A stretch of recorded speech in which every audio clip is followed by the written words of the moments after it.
안녕하십니까? 명절 잘 보내셨습니까?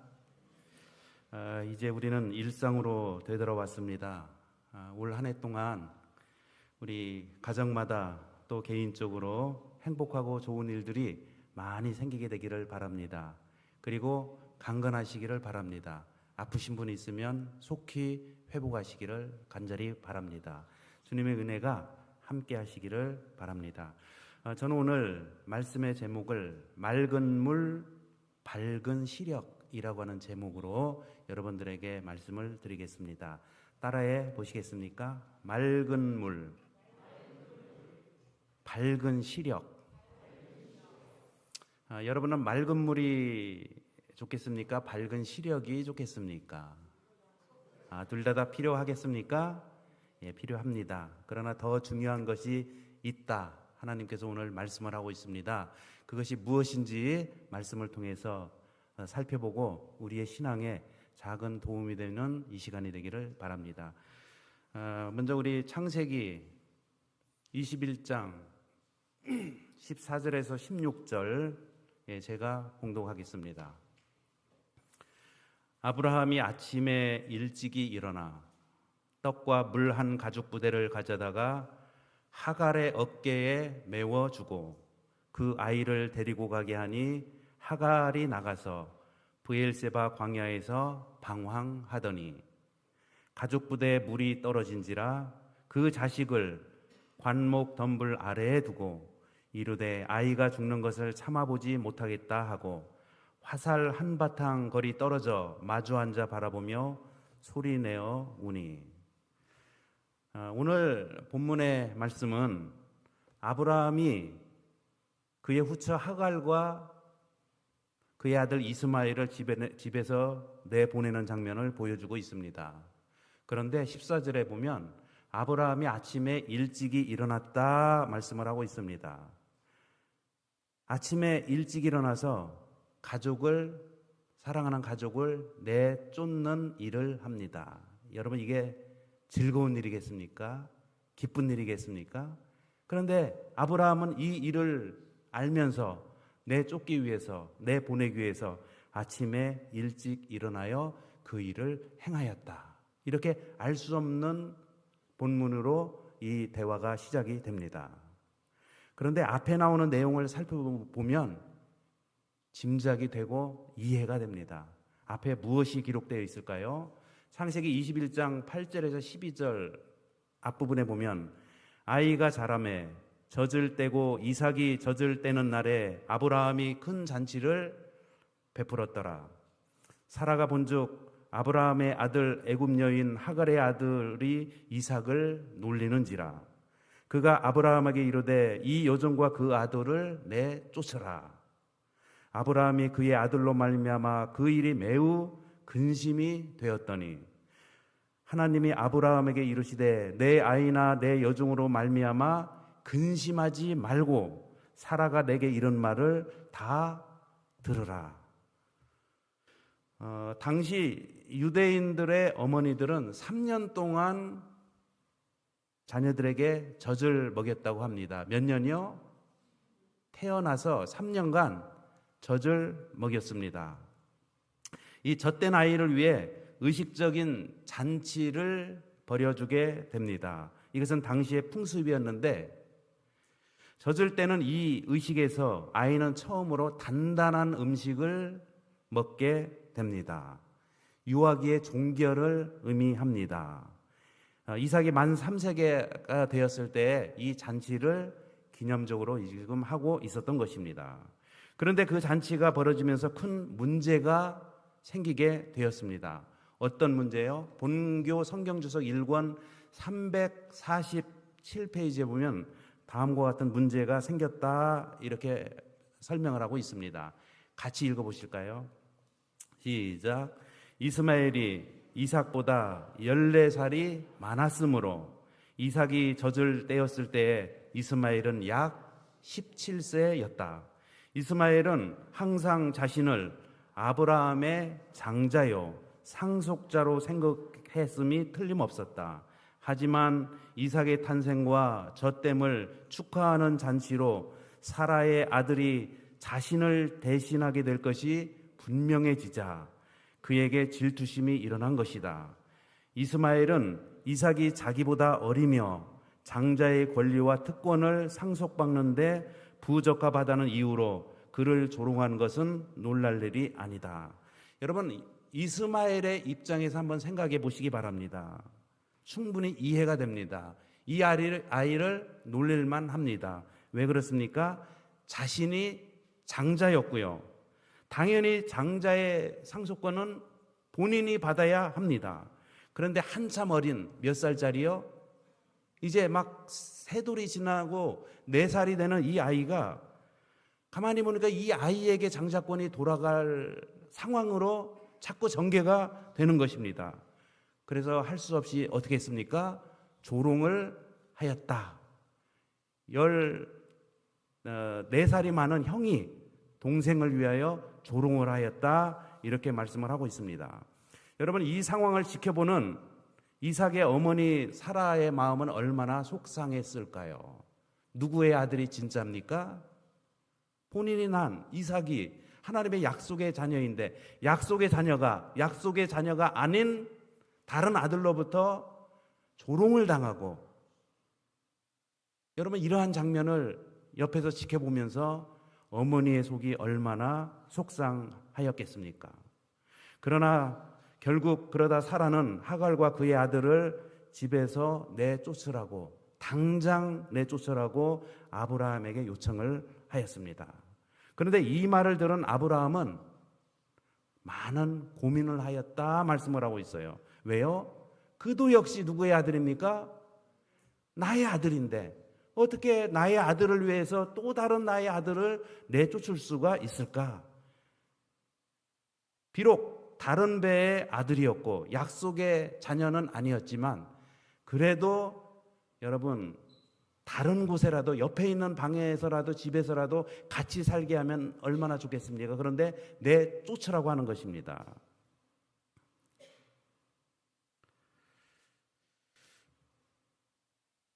본교 성경주석 1권 347페이지에 이런 말씀이 있습니다. 사라에게 하갈과 이스마엘은 무엇이었어요? 회방꾼이었고 하갈은 비천한 애굽인이자 외국의 종이며 이스마엘은 항상 말썽만 일으키는 아이였다. 그런데 아브라함이 이런 감정을 품지 않은 것은 마땅한 일이었다. 이스마엘은 아브라함의 친혈육이었고 아브라함은 14년 동안 그의 유일한 아들이었던 이 아이를 사랑했다. 아브라함에게는 사랑의 요구를 따른다는 것이 불가능하게 보였다. 여러분, 아브라함이 근심하고 있을 때 하나님께서 아브라함에게 나타나 이렇게 정리해 주셨습니다. 근심하지 말고 누구의 말대로 하라? 사라의 말대로 해라.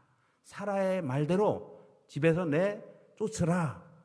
아브라함은 본인의 생각이 아무리 고통스럽고 근심스럽더라도 그리고 그 아들을 아끼는 마음이 있을지라도 하나님의 음성을 듣는 순간에 바로 순종을 하였다고 하는 것입니다. 저는 우리 교문립교회에 출석하는 성도 여러분들의 마음 가운데 어떠한 인간적인 면에서 어떤 정서로 살기보다 하나님께서 제시해 주시는 말씀의 원칙에 따라 움직이시고 실행하시고 하나님의 말씀을 받아들일 수 있는 믿음의 사람으로 살기를 간절히 바랍니다. 이 일을 위해서는 망설여야 됩니까? 지체하지 말아야 합니까? 지체하지 말아야 돼요. 그래서 아침에 해가 뜨자마자 바로 어떻겠습니까? 그 내쫓는 일을 하기 위해서 바로 실행에 옮겼다 말씀을 하고 있습니다. 창세기 21장 14절과 15절에 보면 다음과 같은 말씀이 있습니다. 16절까지 보면 하갈이 나가서 브엘세바 광야에서 방황하였다. 여러분, 집 나가면 도착하는 곳이 어디겠습니까? 집 나가면 도착하는 곳 광야입니다. 제가 집을 나간 적이 있었습니다. 제가 이거 초등학교 때 얘기를 가끔씩 하지요. 제가 초등학교 때는 말하고 싶지 않은 비밀들이 제가 상당히 많은 사람이에요. 아버지에게 뭔가를 요청을 했는데 아버지가 저의 요청을 들어주지 않았습니다. 그래서 저는 자전거를 끌고, 그때가 일이었다고 생각합니다. 아버지가 우체국 편지 배달을 하셨다고 말씀을 제가 드린 적이 있었지요. 그 붉은 자전거를 타고 집을 나왔습니다. 그런데 그때는 겨울이었습니다. 그래서 저희 형들이 대전에 살았거든요. 저는 전라북도 무주에서 살았습니다. 이제 큰 소리 치면서 아버지의 집을 나왔는데 나와서 보니까 갈 데가 없는 거예요. 어디를 갈까 생각하고 고민하다가 대전에 있는 형에게 가자. 그리고 여러분, 그 한겨울에, 눈이 내리는 그 한겨울에, 저는 그때 여러분 집안에서 있다가 뛰쳐나왔기 때문에 그때 뭐 학교 가는 날도 아닌 일요일이기 때문에 양말도 벗고 있었었는데 양말도 벗고 자전거를 끌고 나선 거예요. 집으로 돌아가 전에 돌아갈 또 염치도 없는 것입니다. 그래서 무조건 대전으로 가야 되겠다. 여러분, 무주에서 대전까지는요 80km입니다. 먼 거리입니까? 아버지 집에서 나오자마자 열리는 것은 뭐예요? 저를 기다리고 있는 것은 고생. 요즘 젊은이들은 앞에다가 뭐 개라는 말을 붙이더라고요. 무슨 고생? 정말 심한 고생이라는 거죠. 제가 그 고생이 이제 시작이 된 거예요. 그런데 여러분, 자전거를 시속 20km로 달려도 4시간을 가야 되는데 그 아버지의 자전거는 좀 컸거든요. 저는 좀 등치가 작았고, 그리고 한겨울이라, 그리고 손도 시리고 발도 시리고 이걸로 어떻게 할 수가 없더라고요. 그래서 여러분, 제가 결국에는 아버지의 집을 나와서 대전까지 가기는 갔습니다.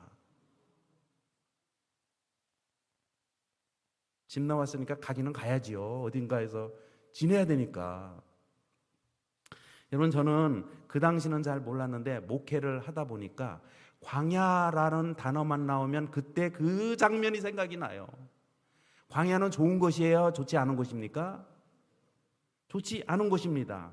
광야는 어떤 곳일까? 광야는 방황하는 장소입니다. 광야는 낭만의 장소가 결코 아닙니다. 광야는 채워지는 장소가 아니라 부족함을 여실히 드러내는 장소입니다. 내가 가지고 있지 않은 것이 무엇인지, 나에게 부족한 것이 무엇인지, 나에게 필요한 것이 무엇인지를 여실히 깨닫게 해주는 곳이 광야입니다. 광야는 물통의 밑바닥이 보이는 것이요, 광야는 서로 마주보며 소리내어 울어야 하는 장소입니다. 은혜가 전혀 느껴지지 않는 곳이 바로 광야입니다. 그래서 사람들은 광야를 싫어합니다. 집을 나오면 고생길이 열립니다. 그것을 증명하는 사람이 누굽니까? 탕자의 이야기에서 둘째 아들 아닙니까? 그러나 광야는 버려진 것 같은 인생을 향한 하나님의 무한한 응답이 이루어질 수 있는 장소도 광야입니다. 제가 이제 대전에서 또 안성을 가야 되지 않겠습니까? 그 자전거를 타고 어떻게 갈까요? 반은 왔는데 반을 돌아가야 되는데,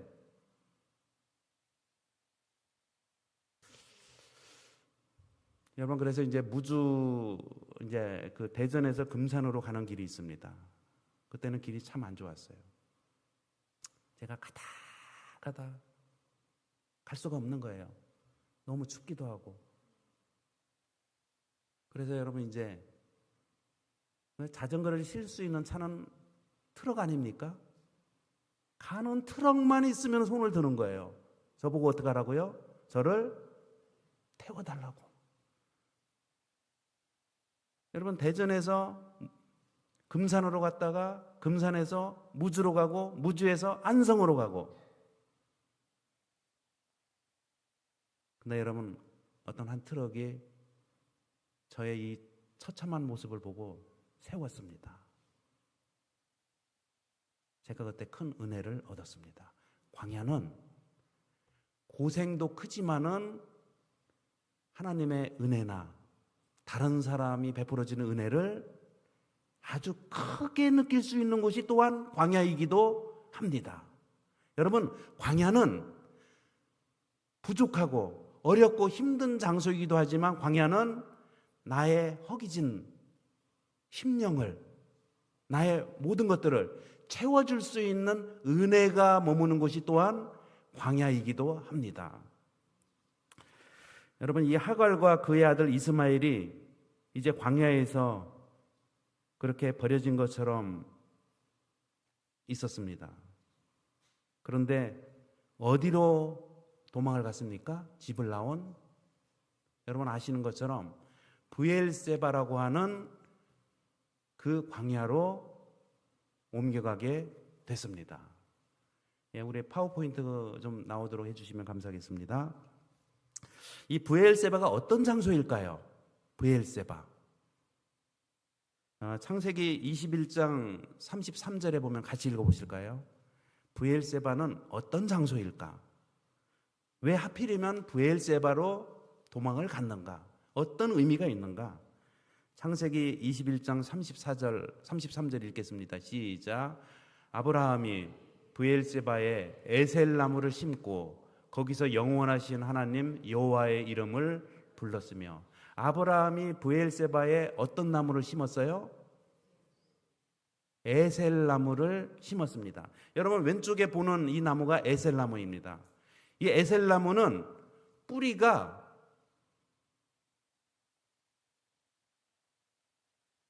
특징이 있어요.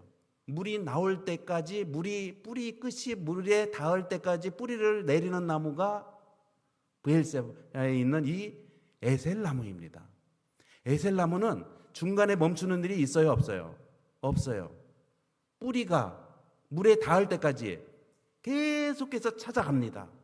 그래서 다른 나무에 비해서 이 에셀 나무는 잘 죽지를 않습니다. 사막에서도 생존할 확률이 굉장히 높습니다. 그래서 아브라함은 브엘세바에 어떤 나무를 심었어요? 생존이 가장 확실한 나무 중에서 가장 그래도 버텨낼 수 있는, 가뭄을 버텨낼 수 있는 이곳에 에셀 나무를 심었다 말씀을 하고 있습니다. 사랑하는 성도 여러분, 저는 우리 성도 여러분들의 마음에 어떠한 장애물이 있을지라도, 어려움이 있을지라도 우리의 믿음의 뿌리를 생수이신 예수님께 닿을 때까지 뿌리를 뻗어가는 성도로 살아야 됩니다. 그래야 우리는 살 수가 있는 것입니다. 우리가 지금 심겨져 있는 우리라고 하는 나무는 집 아닙니까? 광야입니까? 성경은 광야 생활이라고 말을 하고 있어요. 그래서 어떤 나무이든지 저와 여러분들이 연세는 상관없어요. 내가 살아있는 한 우리의 뿌리를 어떻게 해야 돼요? 살아있는 한 뿌리를 물에 닿을 때까지 닿도록 끊임없이 내려야 되는 곳이 바로 현재 저와 여러분이 살고 있는 이 교회의 광야 생활이라는 것을 잊지 마시기를 바랍니다. 광야 생활은 뿌리를 내리는 것을 멈추는 순간에 바로 끝나는 것입니다. 그 나무는 말라서 없어지게 됩니다. 성도 여러분, 저와 여러분들의 어떤 믿음 생활에 있어서 정말 연세가 많으시고 또 그러실지라도 예수님을 향해서 끊임없이 뿌리를 내려가시고 우리의 뿌리의 끝이 꼭 예수님에게 다 있는 그러한 모습으로 사시다가 하나님을 맞이하시는 복된 성도들이 되시기를 간절히 바랍니다. 하나님께서 저와 여러분을 어떤 나무로 심으셨어요? 에셀 나무로 골라서 심으신 거예요. 나는 에셀 나무다라고 생각하시며 신앙생활을 하기를 바랍니다. 나는 이 세상에서 그렇게 쉽게 없어지는 나무가 아니라, 쉽게 말라 없어지는 나무가 아니라 살기 위해서 뿌리를 내리고 물이 없으면 더 뿌리를 1cm라도 더 내리는 에셀나무, 그런 에셀나무로 살기를 하나님께서 원하신다는 걸 기억을 하시고 나는 어떤 나무다? 에셀나무이다 라고 생각을 하시며 나를 에셀나무로 삼아주신 우리 하나님께 감사해야 되지 않겠습니까? 그렇게 살라고 저와 여러분들을 하나님께서 믿어서 선택을 해주신 것이 아니시겠습니까? 그 은혜가 저와 여러분들의 마음 가운데도 함께 하게 되기를 간절히 바랍니다. 여러분, 이 하갈과 이스마엘은 생명의 우물 근처에서 방황을 하고 있었습니다. 우물 가까이에 있었어요. 그런데 우물을 찾지를 못하는 것입니다.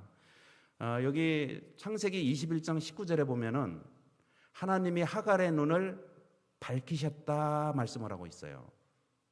그런데 성경주석 1권 349페이지에 다음과 같은 말씀이 있어요. 같이 읽어보실까요? 이 말씀은 좀 중요한 말씀이라고 생각이 됩니다. 시작. 하갈은 전부터 거기에 있었던 근처 우물로 인도되었다.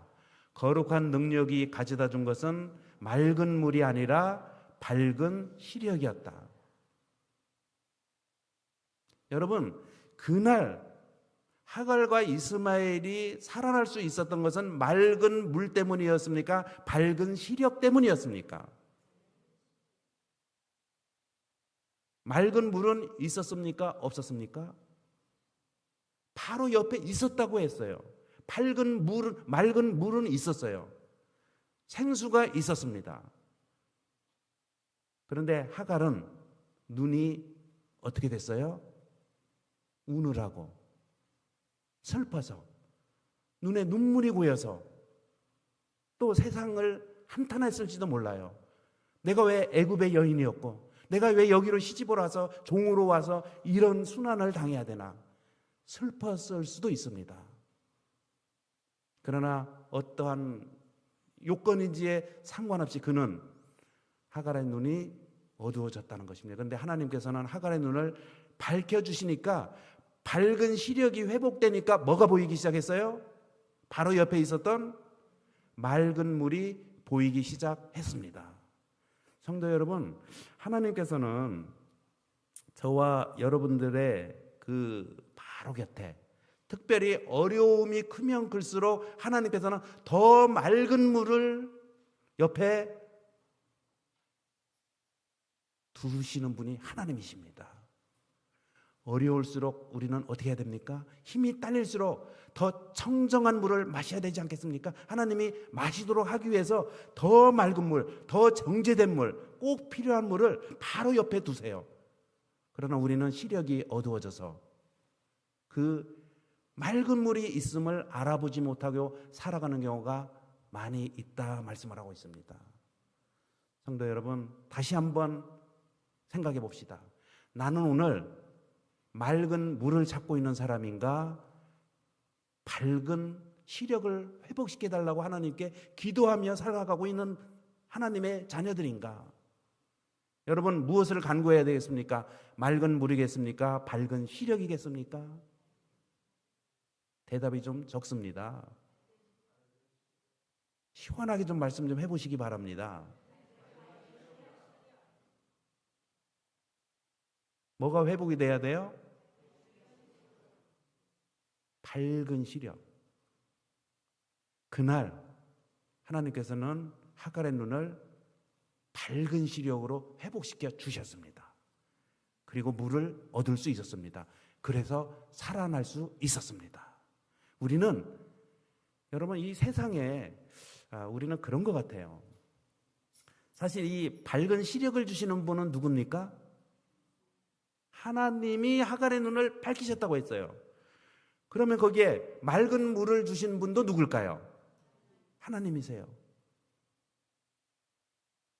제가 이 손국이라는 교회에서 이제 목회를 시작을 했거든요. 근데 이제 사경회를 갔다 오지 않습니까? 그럼 제가 가기 전에 일주일 동안 아이들을 못 보니까 아빠가 올 때는 과자를 사온다고 약속을 합니다. 그럼 이제 일주일이 딱 되는 이제 안식일 오후가 되면은 저희 아이들이요, 저를 맞이하면서 저를 손을 잡고 봐요. 손을 왜 볼까요?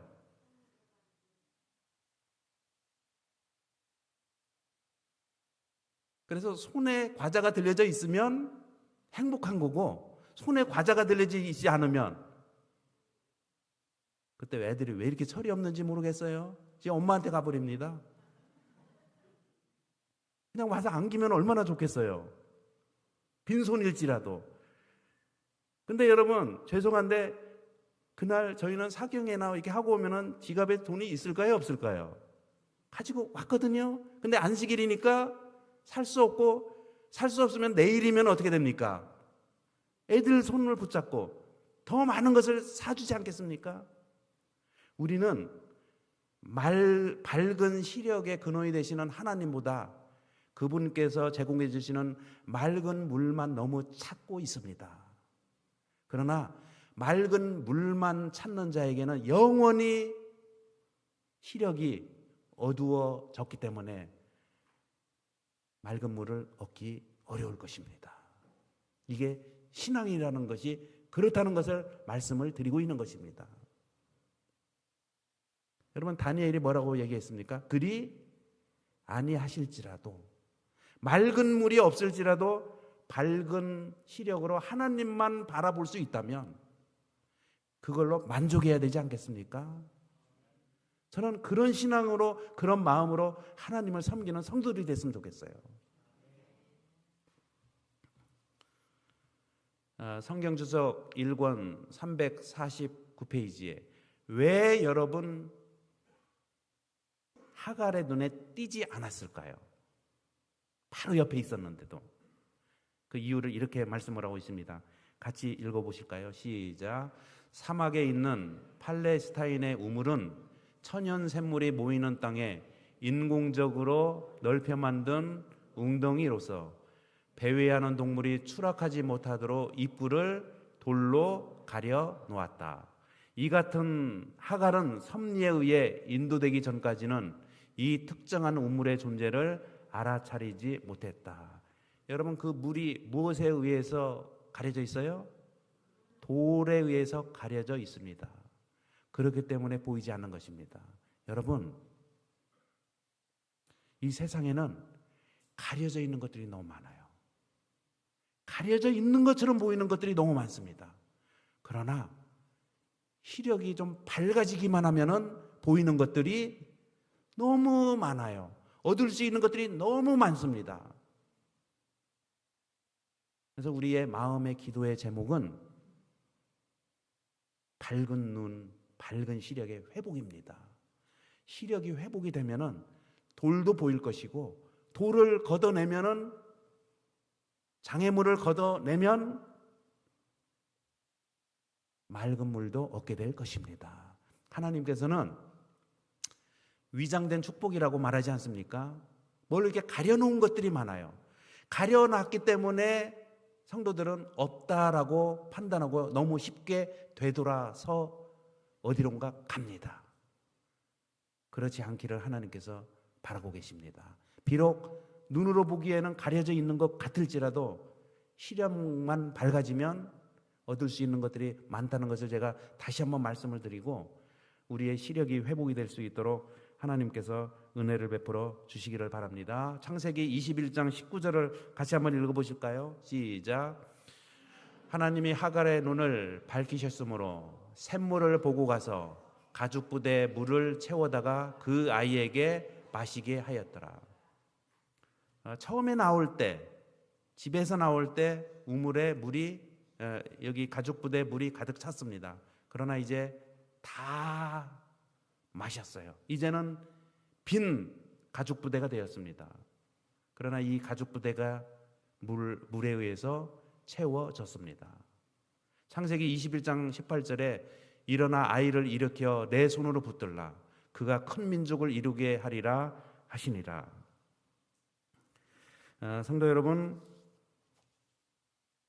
누구부터 일어나야 될까요?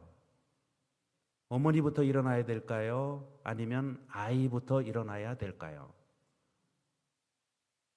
지금 가죽 부대를 지고 있는 사람은 누굽니까? 누구지요? 누가 지고 있지요? 누가 가지고 있지요? 누가 됐든지 가죽 부대를 지고 있는 사람이 먼저 일어나야 됩니다. 그리고 체험을 받아야 됩니다. 그리고 그 가죽 부대에 물을 채워서 누군가에게 옆에 있는 사람들에게 공급해 줘야 됩니다. 그리고 그 사람을 일으켜 세워야 됩니다. 그래야 같이 구원을 받을 수가 있는 것입니다. 혹시 나는 우리 집에서 가죽 부대를 좀 메고 있는 것 같다 한번 손 들어 보시겠습니까? 우리 집에서 아무래도 나에게 하나님께서 가죽 부대를 지어주신 것 같다. 없어요. 우리 조소영 집사님이 손을 드셨어요? 가죽 부대를 짊어지고 있는 사람은 사명감이 있어야 됩니다. 어떻게 해야 돼요? 하나님께 나가서 가죽 부대 물을 체험을 받고 그걸 가지고 내 남편이 됐든지 아내가 됐든지 아이가 됐든지 어른이 됐든지 옆에 있는 또 누군가에게 여러분 채워주기를 하나님께서 원하십니다. 그 일을 하라고 하나님께서는 저와 여러분에게 가죽 부대를 하나씩 메워 주셨습니다. 그럼 가죽 부대를 메고 있는 사람이 행복할까요? 메고 있지 않고 도움을 받는 사람이 행복할까요? 그러나 분명한 것은 누구부터 물을 마시게 됩니까? 누구부터 마실까요? 아니, 보통 얘기하는 것입니다. 보통. 그러나 중요한 것은 누가 물을 먼저 마시느냐보다 그 가죽 부대에 물이 가득 채워져야 누구가 됐든지 살아날 수 있다는 것을 너무나 당연한 말씀 아니겠습니까? 그것을 저는 사명이라고 생각합니다. 사명. 사명이 있는 사람은 가죽 부대를 메고 있는 사람입니다. 그리고 하나님께서는 그의 가죽 부대에 물을 채워주시기 위해서 샘물을 보게 해 주실 것입니다. 그리고 그의 시력을 회복시켜 주실 것입니다. 그 물을 풀 수 있도록 마실 수 있도록 누군가에게 마시도록 해주기 위해서 하나님께서는 그렇게 하실 것입니다. 저와 여러분들이 그런 사명감으로 하나님 앞에서 하루하루 살아야 되지 않겠습니까? 꼭 그렇게 사시기를 바라고요. 창세기 21장 18절에서 19절입니다. 다시 한번 읽어보겠습니다. 시작. 일어나 아이를 일으켜 내 손으로 붙들라. 그가 큰 민족을 이루게 하리라 하시니라. 하나님이 하갈의 눈을 밝히셨으므로 샘물을 보고 가서 가죽 부대에 물을 채워다가 그 아이에게 마시게 하였더라. 여기 창세기 21장 19절에서 21절에 보면 이제 물을 가득 체험을 받은 이 엄마와 아들이 과연 어디로 갔을까? 브엘세바 광야에 머물렀을까? 다른 광야로 이동을 했을까? 애굽으로 되돌아갔을까? 원래 쫓겨난 본집으로 돌아갔을까? 이제 그 방향을 얘기를 하고 있습니다. 자, 창세기 21장 19절부터 어디로 갔을까? 한번 같이 읽어보실까요? 시작. 하나님이 하갈의 눈을 밝히셨으므로 샘물을 보고 가서 가죽 부대에 물을 채워다가 그 아이에게 마시게 하였더라. 하나님이 그 아이와 함께 계심에 그가 장성하여 광야에서 거주하며 활 쏘는 자가 되었더니 그가 바란 광야에 거주할 때 그의 어머니가 그를 위하여 애굽 땅에서 아내를 얻어 주었더라. 어디로 이동을 했습니까? 바란 광야라고 하는 곳으로 이동을 한 것을 알 수가 있습니다. 성경주석 1권 349페이지에 이렇게 말씀을 하고 있어요. 이스마엘이 애굽의 타락에서 벗어날 수 있도록 아마도 하나님이 친히 그녀를 바란 광야로 인도했을 것이다. 어디로 인도했어요? 바란 광야로 인도함을 받은 것은 누구의 인도하심이었어요? 하나님의 인도하심이었다. 이렇게 말씀을 하고 있어요. 게다가 왜 그러면 하나님께서는 바란 광야로 인도했을까? 분명히 이삭과 이스마엘은 같이 살 수 있습니까? 없습니까? 공존할 수 있을까요? 없을까요? 없습니다. 씨가 다르기 때문이에요. 족보가 다르기 때문입니다. 같이 공주는 못해요. 그러면 이스라엘 백성은 백성대로 살고 나머지 다른 백성들은 다 하나님을 떠나서 멀리 멀리 애굽으로 가고 어디로 가고 흩어져서 멸망받아도 될까요? 하나님은 그렇게 인도하실까요? 하나님께서 내쫓으라. 이 내쫓으라는 의미가 이제 구원을 받지 못해도 좋으니 네 맘대로 하라. 하나님 없는 곳에 살아도 좋다. 이런 의미일까요? 어떠한 마음으로 바람 광야로 인도했을까요? 도대체 바람 광야는 무엇이었을까? 어떤 지역이었을까요? 이렇게 말씀을 하고 있어요. 게다가 이 지역에 읽겠습니다. 시작. 이 지역의 북부는 아브라함에게 약속된 땅에 포함되었다. 어쩌면 이것을 염두에 두고 하갈이 바란 광야를 그들의 거처로 택했을 것이다. 하나님께서 인도를 하셨고 하갈 역시 하나님의 인도하심의 그 음성에 순종한 것을 알 수가 있어요. 그래서 최대한 어디에 머물렀어요? 이스라엘 접경에 이방인으로서 살 수 있는 가장 가까운 곳에 진을 쳤다는 거예요. 여러분, 이 정도 되면 하나님께서 이 백성을 불쌍히 여겨주실까요?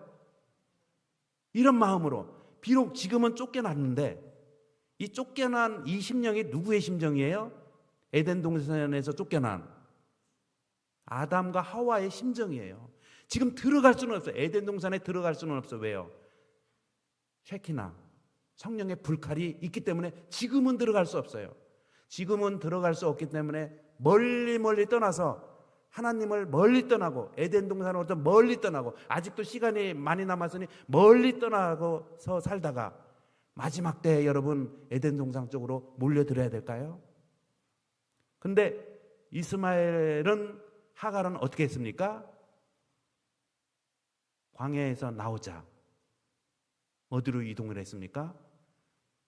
가나안 땅에 가장 가까운 접경 지역으로 그들은 자리를 옮긴 것을 알 수가 있습니다. 우리 사랑하는 성도 여러분, 우리는 때로는 예수님 안에 거할 때도 있습니다. 하나님의 말씀이 나의 마음 가운데 너무나 쉽게 와닿고 내가 또 하나님 없이는 살 수 없는 그러한 마음으로 살 때도 있습니다. 그러나 때로는 시련과 시험과 어려움으로 말미암아 내가 하나님으로부터 이게 멀리 떨어져 있는 것처럼 그런 상황에 놓일 때도 있습니다. 그럴지라도 너무 멀리 하나님으로부터 멀리 떠나지 마시고요. 그럴지라도 최대한으로 하나님 계신 가까운 곳에 머무르는 성도가 되시기를 바랍니다.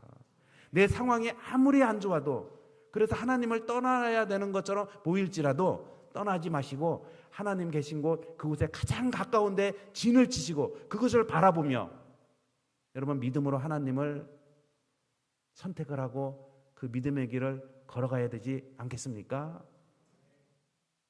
그래야 되지 않겠습니까? 그렇게 살도록 저와 여러분을 하나님께서 불러주지 않으셨겠습니까? 그 하나님의 그 애달픔, 지금은 쫓겨나지만 그래도 어디로 인도하고 싶었어요? 가장 가까운 쪽으로. 여러분 가장 가까운 쪽으로 머물기 위해서 애를 쓰시는 성도들이 되면 참 좋겠습니다. 결국은 그런 자가 어떻게 되겠습니까? 여러분 아담과 하와가 에덴 동산에서 쫓겨난 다음에 막 지구편 반대편으로 갔습니까? 바라보는 데서 매일 바라보는 곳에 진을 쳤다고 했어요. 여러분 그 마음이 굉장히 소중한 마음입니다. 그러한 마음으로 일상생활을 살아가는 저와 여러분이 되시기를 간절히 바랍니다. 이제 제가 말씀을 좀 정리를 하면서 창세기 21장 14, 15, 19절에 보면은 아까 우리가 읽었지 않았습니까? 15절에 가족부대에 물이 떨어진지라. 그런데 19절에 보니까 샘물을 보고 가서 가족부대에 물을 채우다가 그 아이에게 마시게 하였더라. 성경주석 1권 347페이지에 가족부대에 관해서 이렇게 얘기를 하고 있어요. 같이 한번 읽어보실까요? 시작. 염소 가죽으로 만든 가죽 부대에는 한 우물에서 다음 우물까지 버틸 만큼의 충분한 물이 담겨 있었음이 분명하다. 광야가 여기에 있고 여기에 있습니다. 제가 오늘 설교를 이렇게 준비를 하면서요, 이스라엘과 그쪽 주변에 있는 광야들을 쭉 보니까 꽤 있더라고요. 그런데 이쪽 광야에서 이쪽 광야로 옮겨가는 데는 최소한 필요한 게 뭡니까? 물이 필요한데, 이 가족 부대 하나면 이쪽에서 이쪽으로 옮겨갈 수 있는, 중간에 죽지 않고 물리 가래서 중간에 여러분 생명을 잃는 일은 없도록 이 가죽 부대에 이쪽 광야에서 저쪽 광야로 옮겨갈 수 있는 물의 양을 하나님께서 채워주셨다 말씀을 하고 있습니다. 저와 여러분들 한번 생각해 보시기를 바랍니다. 한 우물에서 다른 우물로, 우리는 매일매일의 삶이 이 우물에서 저 우물로, 이 광야에서 저 광야로 옮겨가는 것처럼 오늘이 내일로, 내일이 모레로 연결되는 매일매일의 삶을 살아가고 있습니다. 하루하루 살아가면서 하루를 버텨낼 수 있는 이 가죽 부대에 물을 가득 채워야 되지 않겠습니까? 그 가득 채워진 이 심령이 약해지거나 또 위축되거나 하나님을 모르는 심령이 아니라 하나님을 아는 심령, 하나님의 은혜로 가득 채워진 심령, 그 심령으로 가득 채워진 심령으로 매일매일 오늘에서 내일로 연결되는 그러한 삶을 살아가야 되지 않겠습니까? 그러다가 예수님을 맞이해야 되지 않겠습니까? 그렇게 하도록 하나님께서 저와 여러분들을 불러주셨다는 것을 생각을 하시고, 우리 사랑하는 교문입교회 성도 여러분, 삶은, 신앙생활은 광야 생활입니다.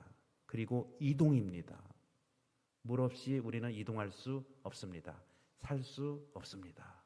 그래서 하나님께서는 저와 여러분들에게 이 가죽 부대를 어깨에 메워 주셨습니다.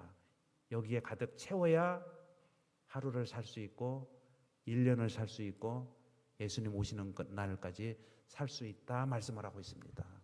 그래서 이 가죽 부대의 물을 꼭 채우셔서, 비록 광야 생활이지만 우리의 믿음의 뿌리가 어디까지요? 어떤 나무? 에셀나무처럼 중간에 포기하지 말고, 중간에 힘이 없다고 낙심하지도 말고, 또 무슨 안 좋은 일로 말미암아 상실로 인해서 포기하지 마시고 예수님 오시는 그날까지 뿌리를 끝까지 예수님을 향해서 내리시는 성도로 살면 참 좋겠습니다. 제가 이제 말씀을 정리하면서 오늘 4가지를 살펴봤습니다. 한번 보시겠습니까? 자, 읽겠습니다. 시작. 나의 생각이 있을지라도 하나님의 음성이 들려오면 내 생각을 포기하고 하나님의 말씀에 순종하는 삶을 살게 해 주소서. 2번째 교훈입니다. 시작. 맑은 물을 달라고 기도하기보다 맑은 물을 볼 수 있는 밝은 눈을 주시옵소서. 3번째입니다. 시작. 부모들이 먼저 일어나야 자녀들을 일으켜 세워줄 수 있는 힘이 있다는 것을 알게 하여 주시옵소서. 가죽 부대를 메고 있는 사람이 먼저 일어나야 된다. 꼭 기억하시기를 바랍니다. 그게 누구든지. 그리고 4번째, 시작. 가죽 부대에 채워주신 물을 힘입어 가나안에 더욱 가까이 이동하는 성도 되게 하여 주시옵소서. 이 4가지의 오늘 교훈의 말씀을 잘 생각하면서 저와 여러분들 맑은 물, 밝은 시력, 이제 이 제목이 이해가 되십니까? 이해가 되시지요? 그래서 우리는 이 2가지, 맑은 물을 주시기 위해서 하나님께서 모든 것을 다 예비해 놓으셨습니다. 밝은 시력으로 주님께서 주시는 것들을 다 체험을 받고, 우리 인생이라고 하는, 여러분, 이 가죽 부대가 비어있지를 말고 충만하게 채워지다, 그런 삶을 살다가 예수님을 맞이하시는 우리 귀한 교문입교회 성도 여러분들이 되시기를 바라며 말씀을 마칩니다.